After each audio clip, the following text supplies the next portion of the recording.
Hey everyone, it's been over 2 minutes and I haven't been raped yet. I didn't even get Weinsteined.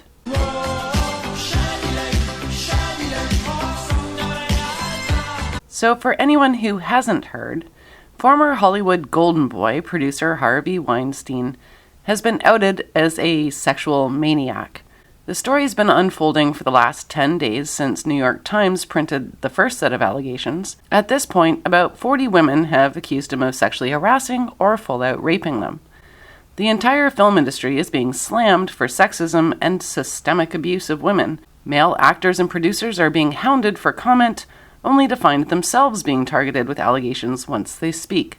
In terms of guilt or innocence, Weinstein admitted that he has a problem and that his behavior has been despicable, but denies that he sexually assaulted anyone. He appears to have checked himself into a sex addiction treatment facility and was asking people for a second chance. Harvey, that's the stupidest thing I've ever heard.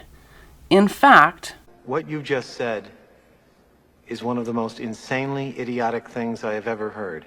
This has turned into an outright shitstorm with a number of problems that I want to call out. This growing trend of women piling on in the media to bypass a proper trial process has dangerous elements of what Woody Allen is being lambasted for calling a witch hunt. First of all, what a disgusting insult to other men to demand and bully them for comment about Weinstein.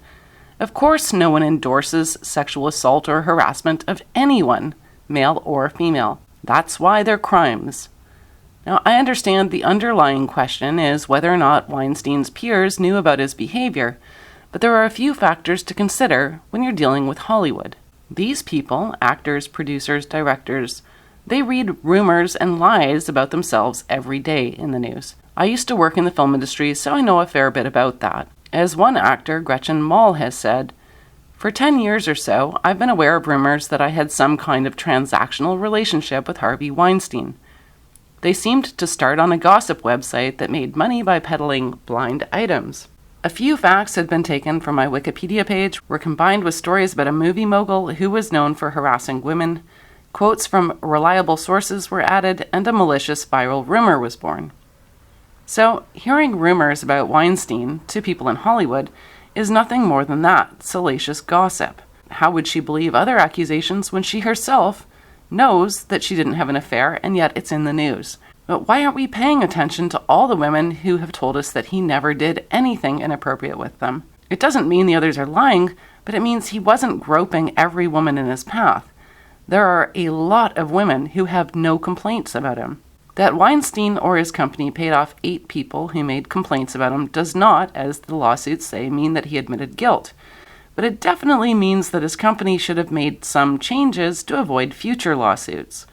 And this leads to another side issue that's really pissing me off. I've seen this case compared to allegations against Jian Ghomeshi, former Canadian radio host. There was not a single complaint on Jian's work file. There was no hush money. There was only one co-worker who made allegations about him in the workplace, and she was in cahoots with her buddy who was writing the story about him.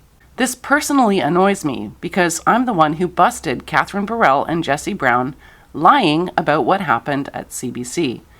See, there's no room for truth in the media anymore. Jian Ghomeshi had his day in court, and he definitively proved that he was falsely accused. The more people there are making allegations, the more likely it is that at least some of them are false accusers. That's how it works. That's what happens. These journalists publish as much detail as possible about the allegations and then act surprised when other people make the exact same claim with the same details. Every time I read, more women are coming forward with similar allegations, and it's not followed by, "so we find this suspicious," well, I think we should take away journalism points. When you hit 0 points, well, we'll give you a broom and give your desk to someone else. I award you no points, and may God have mercy on your soul. At some point, a news outlet should be charged with interfering with a police investigation. It's my opinion that the media should not report criminal allegations unless a police report is made. If the woman won't go to the police, then she shouldn't be going to a journalist. Now I'm going to go back to Woody Allen I mentioned earlier, who said that he finds the whole thing sad and hopes that the Weinstein allegations don't turn into a witch hunt. Of course, he's being lambasted for saying that, even though Oliver Stone and Ben Affleck have had allegations made in the wake, and another producer was fired from Amazon after similar allegations, also in the wake. But, it doesn't matter if his comments are accurate. What matters is that anything Woody Allen has to say about sexual assault will just result in people rehashing the allegations against him by his daughter. It's like asking a burn victim to endorse a brand of lighter fluid. Here's the thing I want people to think about.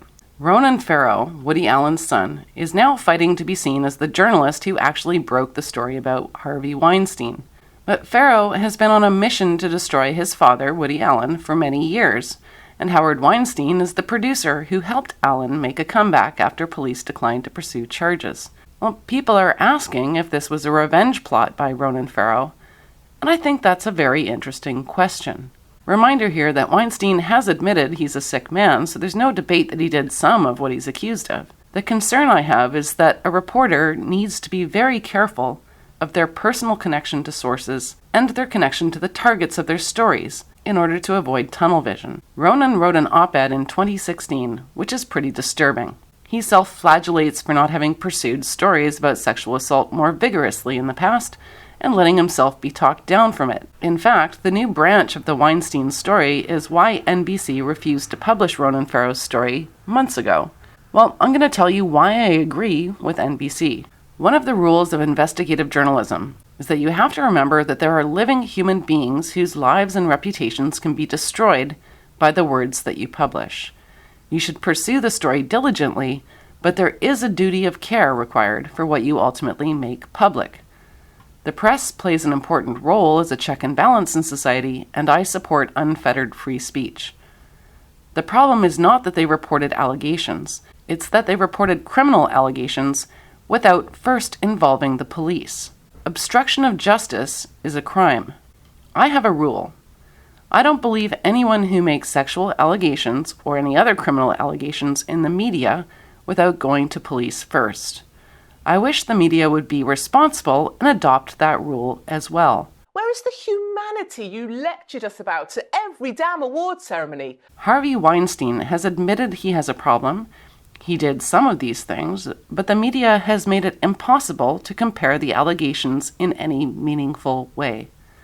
These are not independent accounts. It doesn't matter how many women come forward. The moment the allegations were published, the New York Times and then the New Yorker eliminated the possibility of seeing similar fact evidence. There may be women that were assaulted by Mr. Weinstein who haven't spoken to the media. None of them can now make a complaint without suspicion of having adopted someone else's story. So don't sit there patting yourself on the back and competing for who should get the credit for committing a crime, and then act like moral gurus. You want to know why no one in Hollywood did anything about the rumors they were hearing? It's because the media lies about celebrities so often, they don't know what to believe anymore. The media is the reason we don't believe accusations of sexual assault. Also, if you accuse someone of sexual assault using Twitter, Instagram, or Tumblr, go fuck yourself. There is one place to go when you've been the victim of a crime. You go to the police. This story is a story about Harvey Weinstein. It's not a story about toxic masculinity. There is one man named Harvey Weinstein, and he's the only one accountable for his behavior. Not only are most men not guilty of sexual assault, most of the women who met Harvey Weinstein were not harassed or assaulted. He met a lot of people. He met Hillary Clinton more than once.